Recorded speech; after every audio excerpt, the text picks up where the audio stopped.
বন্ধুরা, আজ আমি তোমাদের সাথে কোনো রান্নার ভিডিও শেয়ার করছি না। আজ আমি একটা খেলা সংক্রান্ত ভিডিও তোমাদের সঙ্গে শেয়ার করছি। সরোবর অ্যাথলেটিক সেন্টার, যেটা কলকাতাতে আছে, রবীন্দ্র সরোবর স্টেডিয়ামের একটা সরোবর অ্যাথলেটিক সেন্টারে আমার মেয়ে এখানে খেলা প্র্যাকটিস করে ছোট থেকেই। তো তাদের একটা নতুন বছরের রিওপেনিংয়ের অনুষ্ঠান ছিল। প্রত্যেক বছরই এপ্রিল মাসে এই রিওপেনিং সেরেমনি অনুষ্ঠানটা অনুষ্ঠিত হয়ে থাকে। তো আমি ভাবলাম তোমাদের সঙ্গে একটু ভিডিও করে এটা একটু শেয়ার করি। তাই তোমরা পছন্দ করছো তো এই ভিডিওটা দেখতে। দেখো বন্ধুরা, এখানে আমার মেয়ে 5 থেকেই প্র্যাকটিস করে। এখন আমার মেয়ে ফার্স্ট ইয়ারে উঠে গেছে, তবু এখনও প্র্যাকটিসটা একটু কমিয়ে দিয়েছে, তবু যায়। যদি মোটামুটি পরবর্তীতে কোনো সুযোগ সুবিধা পাওয়া যায় সেই আশাতেই হয়তো এখনও একটু প্র্যাকটিসটা রেখেছে। দেখো, এখানে সম্মানীয় সব অতিথিরা চলে এসেছেন, সঙ্গে জাজেরা রয়েছেন, আর পতাকা তুলে এদেরকে খেলার সূচনা করা হলো। এবার সব বাচ্চারা, বাচ্চা থেকে বড়, পরপর এরকম লাইন করে সাজিয়ে পুরো মাঠটাকে ওরা মানে একটা পাক ওরা আজকে ঘুরে নেবে। এমনি কোনো অন্য কোনো খেলা আজকে প্র্যাকটিস হবে না, যেহেতু একটা অনুষ্ঠান আছে। আর সমস্ত অতিথিরা এসেছেন, তারা ছেলে মেয়েদেরকে ভালো ভালো ভালো মানে শিক্ষার কথা বলবেন, খেলাধুলোর কথা বলবেন, শোনাবেন। তো আজকে ওই জাস্ট ওয়ার্ম আপটা হবে পুরো মাঠটা। এটা রবীন্দ্র সরোবর স্টেডিয়ামের বাইরের মাঠ। ভেতরের মাঠ বন্ধুরা কোনো কারণেই আর কি বন্ধ আছে অনেক বছর ধরেই। কোনো বড় খেলা থাকলে তখন ভেতরের মাঠে খেলাটা হয়, নইলে এই বাইরের মাঠেই খেলাটা হয়। সব রকম খেলাই এখানে হয়। পাশেও একটা মাঠ আছে, ফুটবল, ক্রিকেট বা ভলিবল সব রকম খেলাই হয়। আমাদের এই মাঠটাতেই অ্যাথলেটিক্সের জন্য এই মাঠটা রয়েছে। অ্যাথলেটিক্সের মধ্যে যেমন দৌড় আছে, লং জাম্প আছে, হাই জাম্প আছে, জ্যাভলিং আছে, শর্টপাট আছে। মানে যারা জানো না আমি তাদের জন্যই আর কি বলে দিলাম। এই সব খেলাগুলো এখানে সব আলাদা আলাদাভাবে কোচেরা আছেন, তারা ওনারা শেখান আর কি। যেই সব বাচ্চা যেই খেলাগুলোতে আছে, এই কোচও তাদের আলাদা আলাদাই আছে।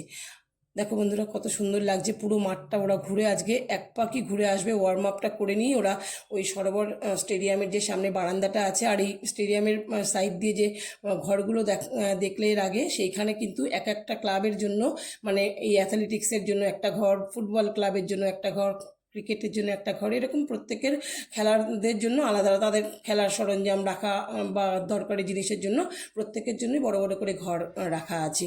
আর আমাদের সেই ঘরের সামনেই বাচ্চাদের জন্য জায়গা করে দেওয়া হয়েছে, সেখানে বাচ্চারা বসবেন।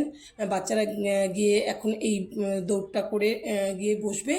আর তারপরে সমস্ত আমাদের অতিথিরা যারা এসেছেন, সম্মানীয় অতিথিরা যারা প্রত্যেকেই সেন্ট্রাল বা স্টেট লেভেলের কর্মরত রয়েছেন, তারা এই মাঠ থেকেই মানে একসময় খেলাধুলো করে আর কি বড় হয়েছেন। তাই কোনো অনুষ্ঠান হলে তাদেরকে আমাদের এই মাঠের কোচেরা তাদেরকে ডাকেন, অনুষ্ঠান হলে তাদেরকে সম্মাননা প্রদান করেন। আর তারাও মানে যথাসাধ্য ছেলে মেয়েদের সাহায্য করার চেষ্টা করে, কেননা অনেক পিছিয়ে পড়া ছেলেমেয়েরা তো আছে যারা অর্থকষ্টের জন্য অনেক সময় অনেক রকম কিছু করতে পারে না। তাদেরকে এই অতিথিরা যারা এসেছেন আজকে, প্রত্যেক বছরই আসেন, তারা কিন্তু যারা ভালো খেলায় আছে তাদেরকে কিন্তু সাহায্য করে থাকেন। আর উনি হলেন আমাদের, দেখো বাচ্চারা সবাই বসে পড়েছে বারান্দায়, আর এখানে আমাদের সব অতিথিরাও বসে পড়েছেন। আর উনি হলেন আমাদের মাঠের সবচাইতে মানে বড় কোচ সুভাষ সরকার।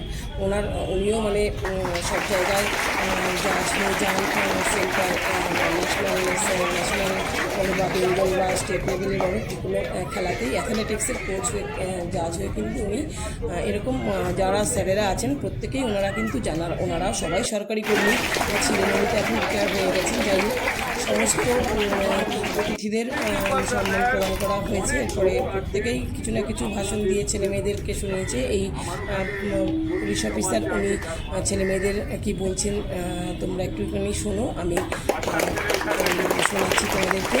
সবার কথা শোনানো সম্ভব নয়, ভিডিওটা অনেক বড় হয়ে যাবে। তাদের আমি আবার সাইকেলও দিয়েছি, এটিসিতে প্র্যাকটিস করে। কেন আজকে কিন্তু তার খরচা লাগবে না, সকালে ডাকবো প্র্যাকটিস করবে, বিকেলে আসবে প্র্যাকটিস করবে। আর दी, किंतु कहते हैं ना कि भैया मैं तो जब कुछ दूंगा तो मैं तो खून पूरा ले लूंगा, खून लेगा तो फायदा तो तुम्हारा होगा, कल तुम बड़ा होगे तो तुम ऐसे करके चलोगे, तो तुम्हें तो कष्ट पूछते हो, आराम भाव है। शांत के समय मेहनत करनी जरूरी है, यानी कि जंग के समय में खून कम है। बस यही मेरा कहना है, আপনারা ভালো করুন, ওকে ভিডিও থাকবে আর আমিও থাকবো। ওকে, থ্যাংক ইউ ভেরি মাচ। বন্ধুরা এই মাঠে কিন্তু প্রত্যেক সপ্তাহে শনি মঙ্গলবার করে বিকেলে প্র্যাকটিস হয় আর সকালে প্র্যাকটিস হয় প্রত্যেক দিন। আমি তোমাদেরকে জানিয়ে রাখলাম যদি কারোর প্রয়োজন হয়। দেখো এরপরে বাচ্চাদেরকে মাঠে নিয়ে এসে প্রত্যেককে একদম শৃঙ্খলাবদ্ধভাবে টিফিন দিয়ে ছেড়ে দেওয়া হচ্ছে। এখানে কিন্তু শুধু খেলা শেখানো হয় না, তার সঙ্গে কিন্তু শৃঙ্খলা আইন এগুলো কিন্তু খুব ভালোভাবেই স্যারেরা শিখিয়ে থাকেন, যাতে কোনো বাচ্চারা কোনো বেপরোয়া ভাব না থাকে তাদের মধ্যে, হ্যাঁ সুশৃঙ্খলভাবে সব কিছু করে। তোমাদেরকে অনেক ধন্যবাদ ভিডিও দেখার জন্য।